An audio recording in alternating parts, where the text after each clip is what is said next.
husband told me that this was one of the most horrifying experiences of his life. Even after years of strange rituals, secret meetings, and encounters with things that should not exist, nothing compared to what he witnessed that night. It began with whispers among the brothers, rumors of a secret meeting, one that only a very small number of Freemasons were invited to attend. Nobody knew what it was about. The invitations arrived in peculiar letters, written by a grandmaster whose name was unknown to them. The secrecy was absolute, the tone of the letters commanding. My husband received one of those letters.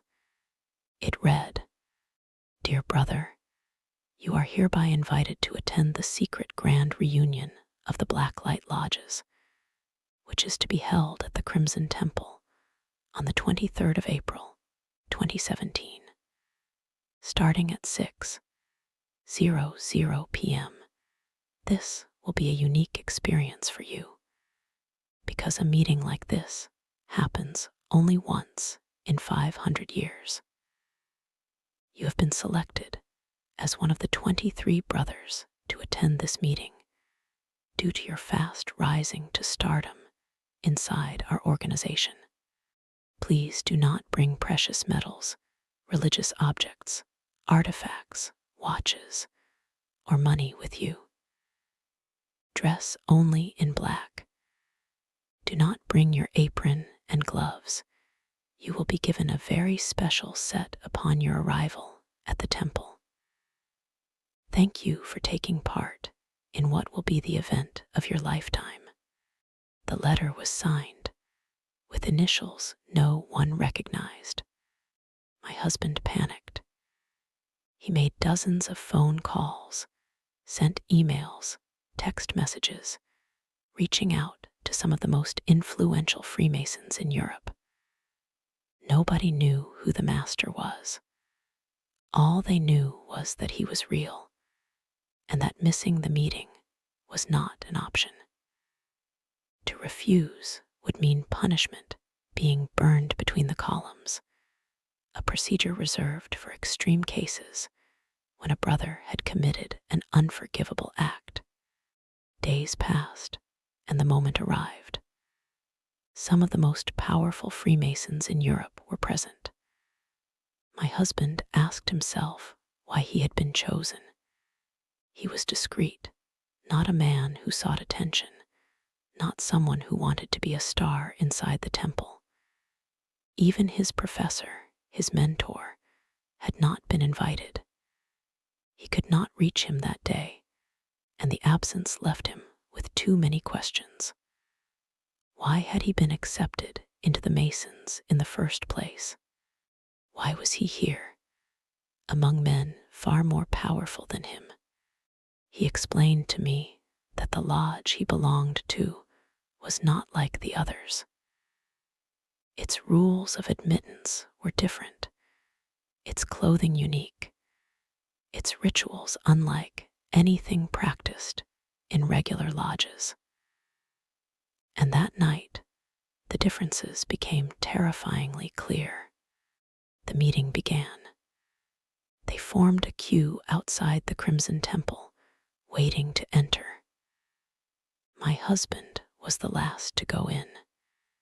He thought the master would arrive late, but inside stood a man already prepared to lead. At first glance, he looked human, large, imposing, but ordinary enough. "Welcome, brothers," he said.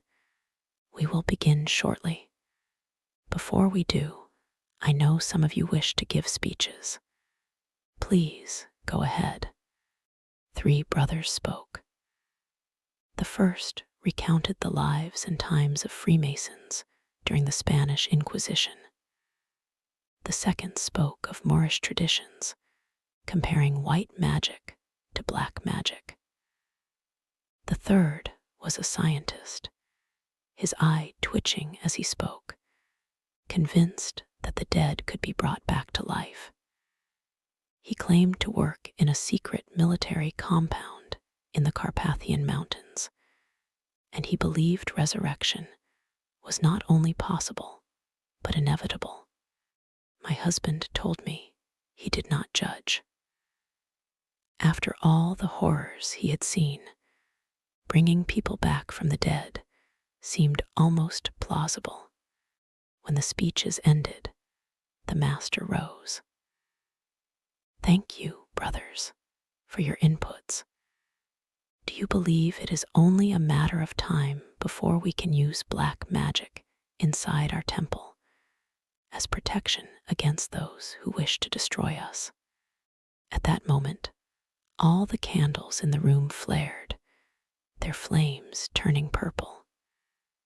The air grew heavy, the walls seemed to tremble. The master raised himself from his seat and let out a diabolical chant. Infernal lights, show them my truest form. And then he transformed. My husband said it happened so fast he could barely comprehend it. The man's body twisted, his skin darkened, his eyes burned like embers. His voice deepened into something inhuman, echoing through the temple like thunder. Horns sprouted from his head, his hands became claws, and his presence filled the room with dread. The brothers froze. Some whispered prayers, others stood paralyzed. My husband told me he felt his soul being pulled, as if the creature's gaze could strip him of everything he was. The master, no longer human, spoke. I am the Prince of Hell. You have been chosen to witness what few mortals ever see. Tonight, you will learn that the power you seek is not hidden in books or rituals. It is written in blood, carved in fire, and bound to those who dare to serve me. The purple flames grew taller, casting monstrous shadows across the walls. My husband said the air smelled of sulfur, of burning flesh, though nothing was aflame. The brothers trembled, yet none dared to leave. The Prince of Hell continued. Every 500 years, the black light lodges gather. Every 500 years, we renew our pact. You, the chosen 23, will carry this burden. You will spread my will, and in return, you will taste power beyond imagination. My husband confessed to me that he wanted to run, to scream, to deny what he was seeing. But he could not move. His body was frozen, his voice stolen. He could only watch as the creature raised its claws and traced symbols in the air, symbols that glowed with fire and burned themselves into the stone walls. The ritual lasted hours. The prince spoke of wars to come, of empires that would fall, of secrets that would be revealed only to those who served him. He promised wealth, influence, knowledge forbidden to mankind. But he demanded silence, obedience, and sacrifice. When it ended, the flames died. The room returned to darkness. The master's form shifted back into that of a man. He looked ordinary again, but my husband said the memory of his transformation would never leave him. The brothers were dismissed, each given a black set of gloves and an apron unlike any they had worn before.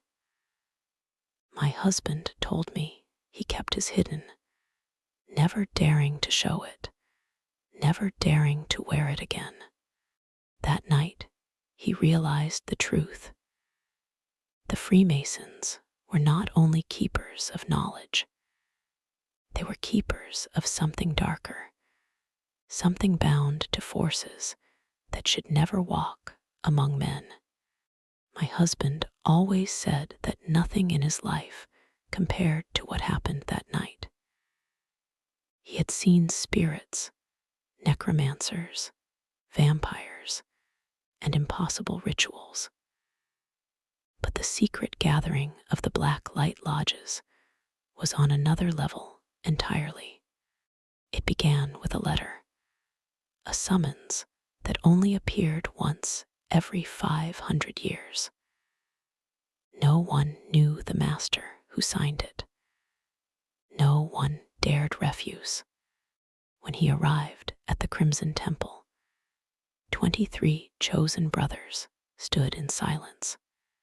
The master looked human at first, until the candles erupted into purple flames and the air thickened like smoke. He raised his hands, and before their eyes, his body twisted. Skin darkened, bones cracked, horns burst from his skull. His eyes became burning coals. The voice that followed was not human. "I am Mammon, Prince of Hell." Terror froze the room. Mammon selected 3 brothers and offered them wishes, wealth, power, gold beyond imagination. Each desire came with a price, years of life, or the soul itself. When the 3rd brother spoke, Mammon suddenly stopped. He sniffed the air like a predator. "There is an intruder among us." He pointed directly at my husband. My husband felt his heart collapse. Mammon demanded a test, a riddle with life or death consequences. Trembling, my husband answered. The demon burst into laughter. He lived barely. Days later, he and the professor were invited to a private dinner in a remote castle. The host was Ivan Negra, a man who entered through a window as a swarm of bats before taking human form. Elegant, cold, ancient, Ivan revealed his lineage, a direct descendant of Vlad Tepes. He studied my husband with predatory curiosity. "Do you desire eternal life?" My husband answered without hesitation. "No, eternity is a curse." Ivan smiled. "You live, run." They fled. Behind them, the castle erupted into screams, a massacre of blood and shadows. Not long after, during a ritual in the Carpathian forest, the professor collapsed and died. Vincenzo, the Italian necromancer, captured his spirit in a glass sphere. From within the swirling smoke, the professor's voice echoed, "Do not let me cross to the other side." His soul was taken to a hidden temple in Italy. His body received a funeral. But my husband knew the truth. The professor was not gone. His final Masonic meeting happened without his mentor. And it became the most terrifying of all. During the ritual, a wall slid open, revealing a secret shrine. The brothers cut their palms and filled goblets with blood. When my husband knocked one over, the blood crawled back into the cup like a living creature. The master roared, "You are dead." The walls answered with a demonic voice, "Imposter, tear out his heart." The brothers transformed into monstrous beings. And the goat figure from his initiation appeared, now real, breathing, alive. My husband was dragged into darkness. He awoke on a metallic boat drifting across a river of lava. The hooded guide said, "Welcome to hell." He saw souls screaming, trapped in endless cycles of torment. A tower of flesh, a lake of acid, 1,000-year climb to nowhere. When the guide pointed to his fate, my husband refused. A voice broke through the chaos. "Do not give up, son." The professor appeared not as a man, but as pure light, omnipresent, omniscient, powerful beyond understanding. "I was with you all along." A surge of divine energy filled my husband. Light burst from his eyes, mouth, and hands.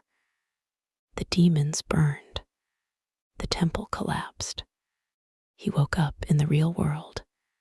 The sun was shining. Children were laughing in the park. Life felt impossibly beautiful. He walked home smiling, tears in his eyes. "Life is beautiful," he whispered. My husband always said that the strangest part of surviving the impossible is how normal the world looks afterward. You can walk through hell, witness the future collapse, see demons wearing human faces, and still wake up the next morning to the sound of birds and traffic. Life continues as if nothing happened. People laugh. People complain. People scroll through their phones. But inside you, something has shifted forever. For months after the final ritual, my husband lived in silence. He avoided the lodge. He avoided the brothers. He avoided anything that reminded him of the world behind the curtain.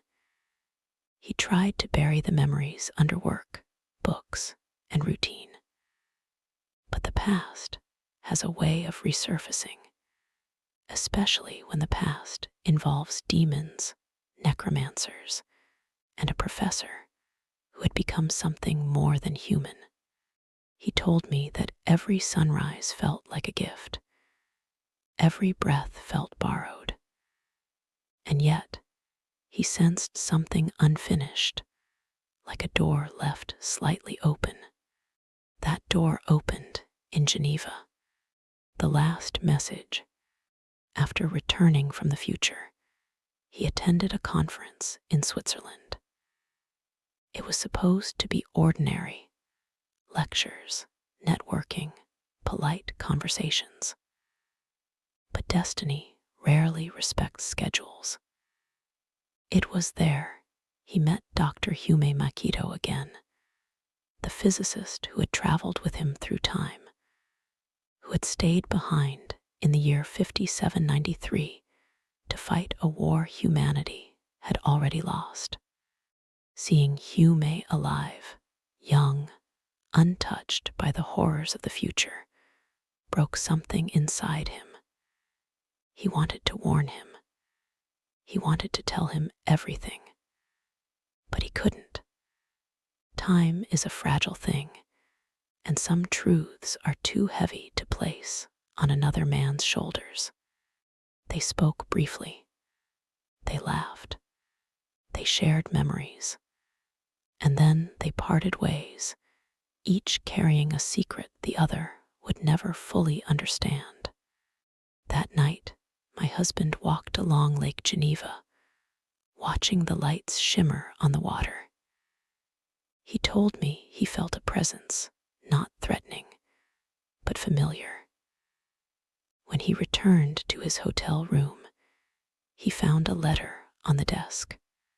Black wax, no signature, just one sentence. "Your journey is not over." He knew exactly who had sent it. The architect returns. The next day, he traveled to the old lodge, the place of his initiation, the place where the goat-masked figure had first appeared. The building was abandoned now, its windows broken, its walls covered in ivy. But inside, the air felt alive, as if the shadows were waiting. He stepped into the main hall.